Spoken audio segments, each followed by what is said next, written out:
नमस्कार, दिल्ली न्यूज में आपका बहुत बहुत स्वागत है। चलिए देखते हैं आज की 25 फटाफट काम की और महत्वपूर्ण बड़ी खबरों को।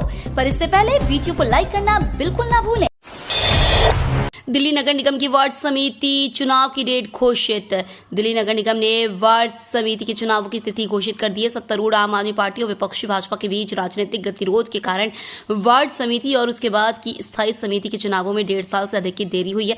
दिल्ली नगर निगम के आधिकारिक आदेश के अनुसार 12 क्षेत्रीय निकायों में से प्रत्येक के लिए अध्यक्ष और उपाध्यक्ष की नियुक्ति के लिए दिल्ली नगर निगम की वार्ड समिति के चुनाव 4 सितंबर को होंगे। इसमें कहा गया है कि चुनाव दिल्ली नगर निगम विनियम 1958 के अनुसार गुप्त मतदान के माध्यम से होगा। दिल्ली में 100 से ज्यादा रामलीला मंचन पर संकट के बादल, पीएम मोदी तक पहुंचा मामला।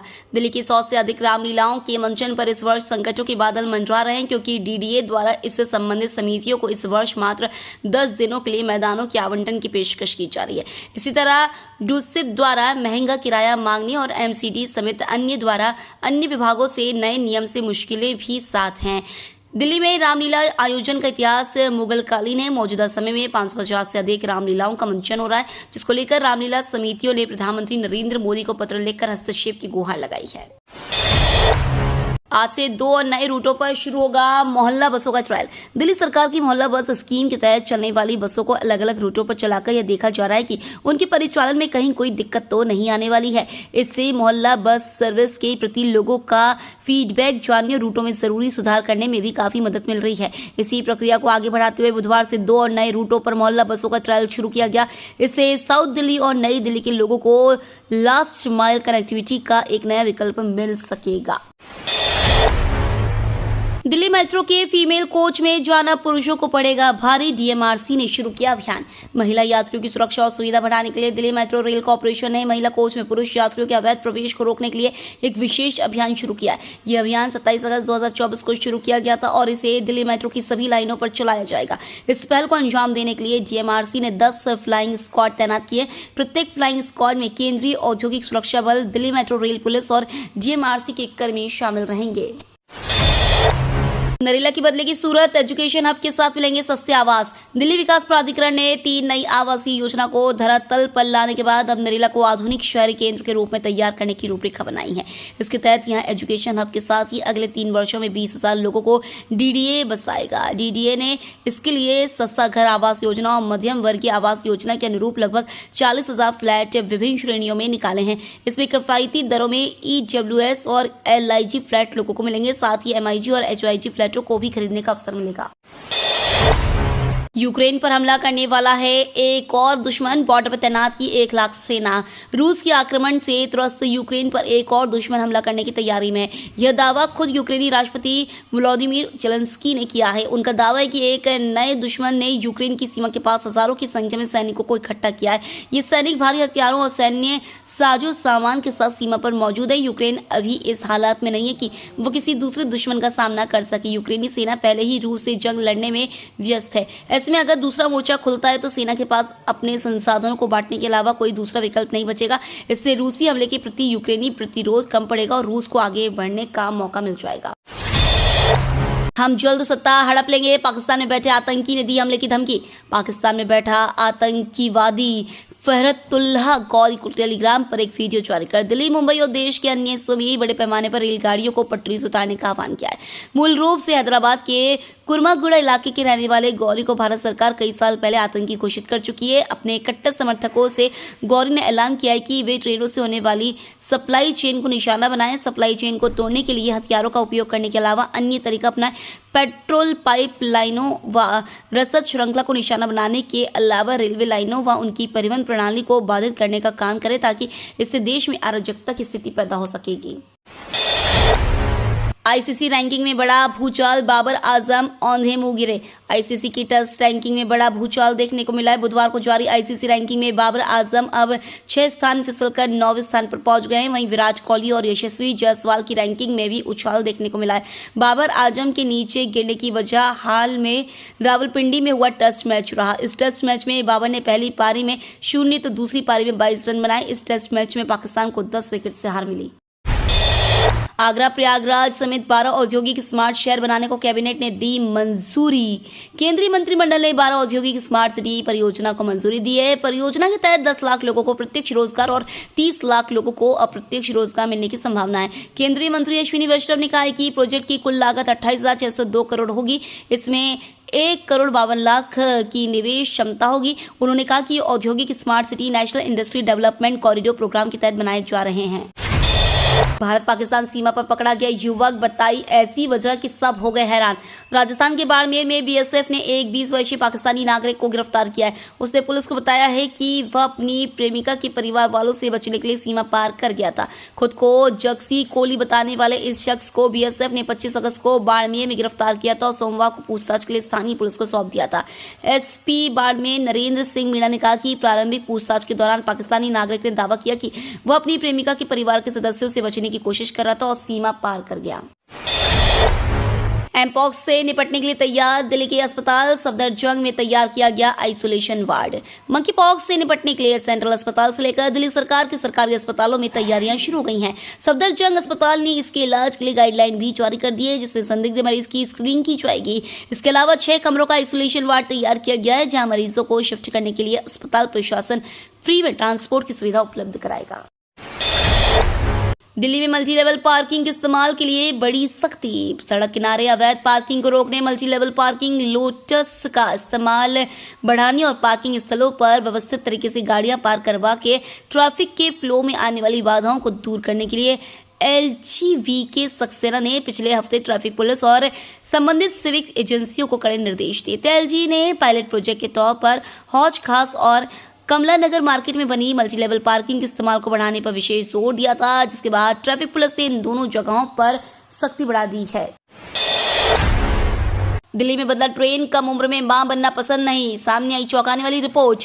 जल्दी शादी और फिर बच्चे, अब यह ट्रेंड दिल्ली में बदल रहा है। वजह है एजुकेशन और करियर, उसके बाद सेटलमेंट और फिर शादी। दिल्ली की annual report on registration of birth and death 2023 के मुताबिक महिलाओं में मां बनने की औसत उम्र में इजाफा हो रहा है। 2010 में जहां 19 साल से कम उम्र में मां बनने का डाटा 1.62% था, 2023 में 0.88% रह गया। 20 से 29 साल के बीच 86.67 मां बनी थी, जो 2023 में कम होकर 42.95% रह गई है। 30 से 34 साल के बीच 2010 में 9.46% मां बनी, जबकि 2023 में आंकड़ा 24.71% पहुंच गया। यानी अब कम उम्र में कम मां बन रही हैं। माइंडसेट पूरी तरह से बदलता नजर आ रहा है।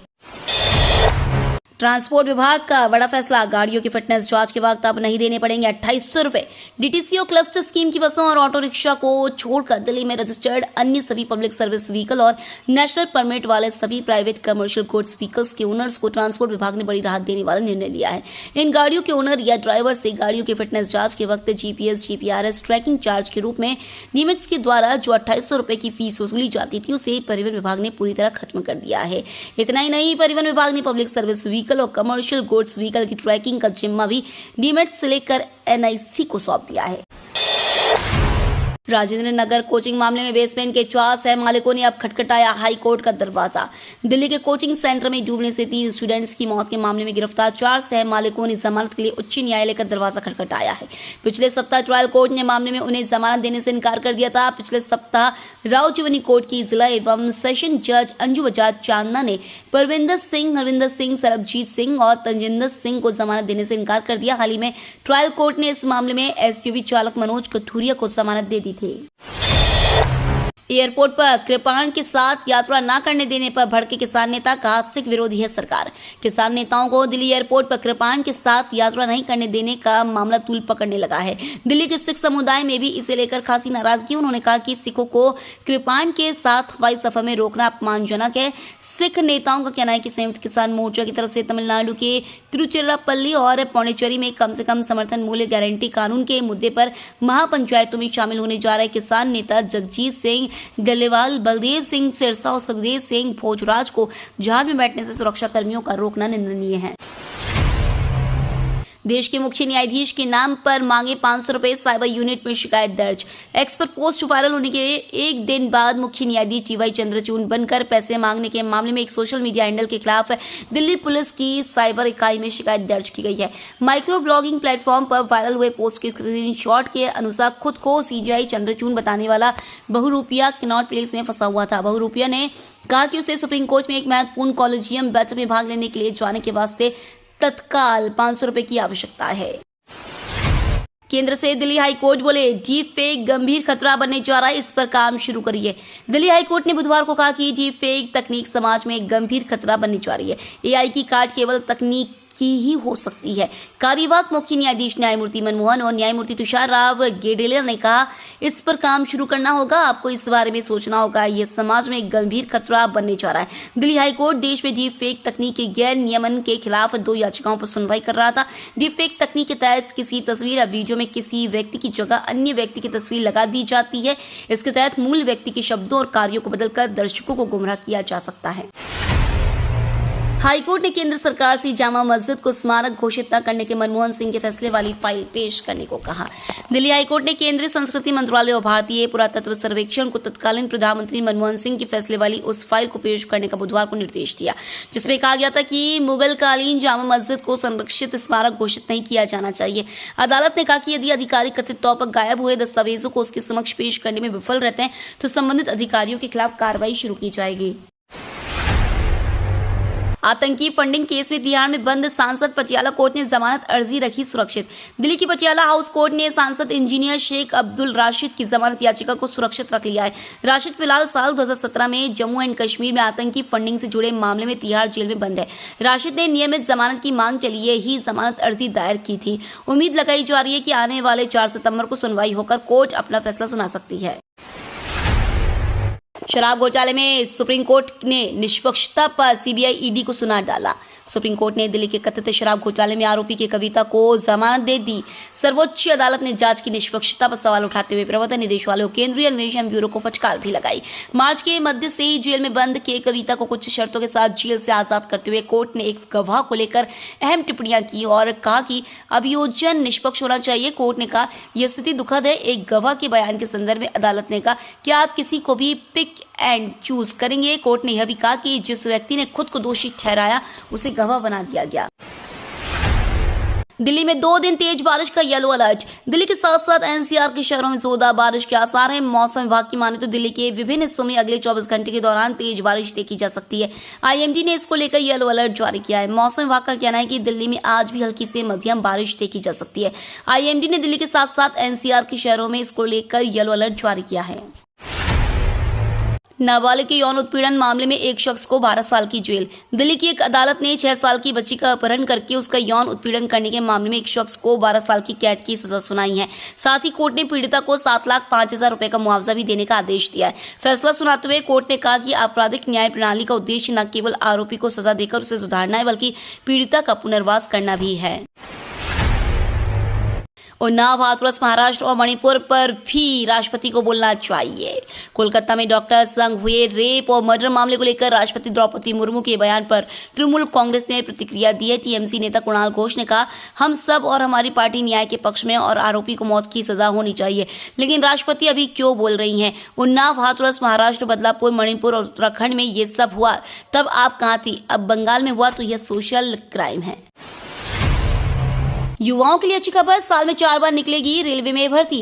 रेलवे में नौकरी पाने की चाहत रखने वाले युवाओं के लिए खुशखबरी है। अब देश भर में 4 बार रेलवे में भर्ती होगी। इसके जरिए बड़े पैमाने पर युवाओं को नौकरी दी जाएगी। रेलवे ने यह निर्णय लिया है कि हर तिमाही भर्ती प्रक्रिया होगी। इस योजना के तहत इस साल के अंत तक 61,529 रिक्त पदों पर भर्ती की जाएगी। इसमें 10% सीट 4 साल की नौकरी पूरी कर चुके अग्निवीरों के लिए आरक्षित होगी। उम्र में 5 साल की छूट भी दी जाएगी। ये तो थी आज की बड़ी खबरें। रोजाना ऐसी ही सबसे पहले अपडेट पाने के लिए चैनल को सब्सक्राइब करना बिल्कुल ना भूलें। धन्यवाद।